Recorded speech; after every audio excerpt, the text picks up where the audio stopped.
Hello guys, અમે જઈ રહ્યા છે આજે ફરવા જઈએ છીએ.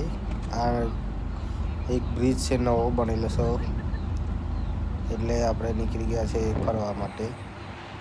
આપણને છેલ્લે ખબર પડી જશે કઈ જઈએ જશે તે.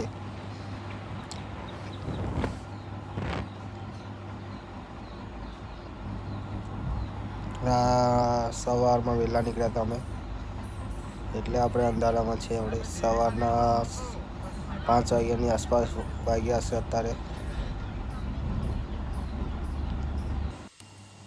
આપણે सीएनजी पुराया से पहला इको में सीएनजी टैंक फुल करा के हम निकल जाने वाले हैं अभी.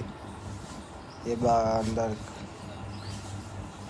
फ्रंट का कैमरा का व्यू है और ये हम वापस निकल गए हैं गैस पूरा के. और यहाँ का लोकेशन देख लो आप बाजू में पीछे.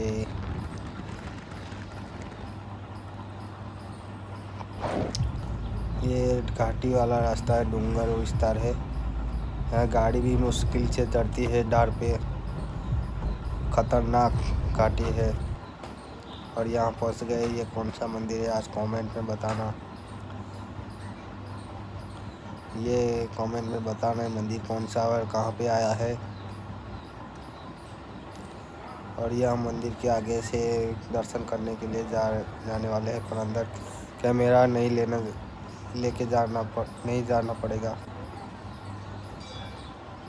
बाहर का व्यू है.